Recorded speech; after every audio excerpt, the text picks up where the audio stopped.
party. He in fact is addressing the press. Let's just go straight ahead and listen in. आम आदमी party का जन्म ही भ्रष्टाचार के खिलाफ आंदोलन से हुआ था, लेकिन आज ये पार्टी खुद भ्रष्टाचार के दलदल में फंस चुकी है। मेरे लिए मंत्री पद पर रहकर इस सरकार में काम करना असहज हो गया है। मैं अब इस पार्टी, इस सरकार और अपने मंत्री पद से इस्तीफा दे रहा हूं, क्योंकि मैं इन भ्रष्ट आचरणों में अपना नाम नहीं जुड़वाना चाहता। मैं नहीं समझता कि हमारे पास शासन करने की कोई नैतिक ताकत बच गई है। बाबा साहेब डॉक्टर भीमराव अम्बेडकर ने पे बैक टू सोसाइटी का जीवन मंत्र दिया था। उसी के वजह से मैं एक व्यापारी होते हुए भी एनजीओज में आया,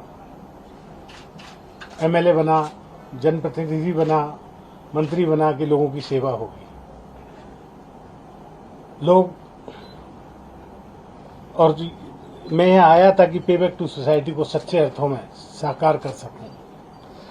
इसी उद्देश्य से मैं आम आदमी पार्टी और अरविंद केजरीवाल जी के साथ खड़ा हुआ, जो बाबा साहेब के आदर्शों पर चलने की बात करते हैं। बाबा साहेब का फोटो हर प्रेस कॉन्फ्रेंस, हर सरकारी दफ्तर पर लगाते हैं, लेकिन जब बाबा साहेब के बातों की बात आती है, देखिए रिजर्वेशन तो संवैधानिक मजबूरी है, लेकिन जब बात रिप्रेजेंटेशन की आती है, जब हम ऐसी जगहों पर अपने आदमी भेजने की बात करते हैं, दलित समाज अपने आदमियों को ऐसी जगह भेजने की बात करता है, जैसे हमारे यहाँ 13 राज्यसभा सांसद हैं आम आदमी पार्टी के, उनमें से एक भी दलित या पिछड़ा या महिला कोई भी नहीं है। तो ये जब रिप्रेजेंटेशन की बात आती है तो ये पार्टी अपना पीछे हो जाती है। जैसे पिछले दिनों विधानसभा ने बहुत सारे फेलोज की भर्ती की, जिसमें लाखों रुपए सैलरी थी, हजारों नहीं लाखों रुपए सैलरी थी, 2-2 लाख रुपए सैलरी थी, और उसमें दलितों को कोई भी जगह नहीं दी गई, दलितों को बिल्कुल नहीं लिया गया उसमें। तो मैं SC ST का भी मंत्री हूं, समाज कल्याण मंत्री भी हूं। अगर ये मेरे होते हुए ये सब काम ना हो तो मुझे नहीं लगता कि मेरा यहाँ होना जायज है। इस पार्टी में दलित विधायक, पार्षद और मंत्री का कोई सम्मान नहीं है। इनके अग्रणी जो नेता हैं उनमें कोई भी दलित नहीं है, कोई भी संगठन में दलित नहीं है, जो ऊंचे संगठन है, किसी राज्य का प्रभारी दलित नहीं है। ऐसे हालात में सब अपने आप को, सभी दलित प्रतिनिधि अपने आप को ठगा हुआ महसूस करते हैं। हालांकि बात यह नहीं है कि मैं ऊंची जाति और नीची जाति की बात कर रहा हूं। हम सब एक इंक्लूसिव सोसाइटी में रहते हैं। हम सबका एक साझा सब कुछ होना चाहिए, लेकिन रिप्रेजेंटेशन की बात, प्रपोर्शन की बात करना कोई गलत बात नहीं है। तो इन सब चीज़ों के साथ मेरा इस पार्टी में रहना बहुत मुश्किल हो गया है। इसलिए मैं आप लोगों के माध्यम से ये सबको बताना चाहता हूँ कि मैं इस पार्टी और अपने मंत्री पद से इस्तीफा दे रहा हूँ। आप सब ने मुझे सुना, बहुत बहुत धन्यवाद। आपने कब इस्तीफा भेज दिया है? हाँ, मैंने इस्तीफा दिया। सर, आपको क्या लगा कि आप इस्तीफा देने की वजह क्या है? अभी तो मैंने बताया।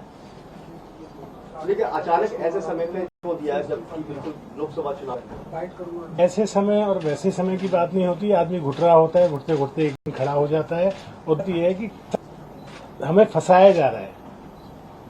लेकिन कल जब हाईकोर्ट का जो डिसीजन आया, हाईकोर्ट ने जो कैटेगरिकली बोला है, उससे ऐसा लगा कि कहीं ना कहीं हमारे यहाँ गड़बड़ है। इसलिए आपने इस्तीफा दिया अपने सभी पदों से? हाँ, इस्तीफे की बजाय मैंने आपको बता दिया। सर, आज सीएम हाउस पे बैठक थी, आप भी गए थे उसमें?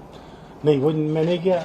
वही तो मेरा मतलब है कि दलित मंत्री को रख लिया जाता है और जब बात आती है तो कॉर्नर मीटिंगें चालू कर दी जाती हैं। तो रखते क्यों? कोई वहाँ कुछ फैसला हुआ हो, कुछ ऐसा? कुछ नहीं पता।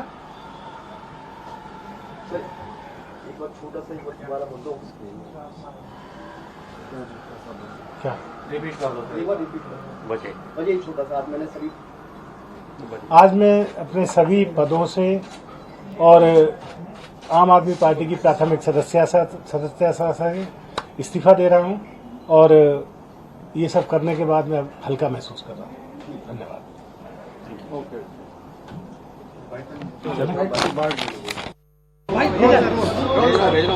सर, आज आपने इस्तीफा दिया है, क्या कारण? देखिए, कारण ये है कि मैं राजनीति में मंत्री बना, जो भी बना आज बाबा साहेब डॉक्टर भीमराव अंबेडकर की वजह से बना, और पे बैक टू सोसाइटी करने के लिए बना।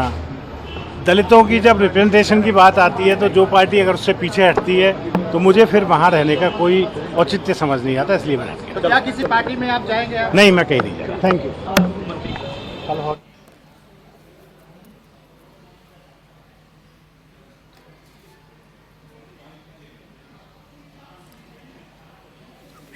Delhi Minister Rajkumar Anand announcing his resignation.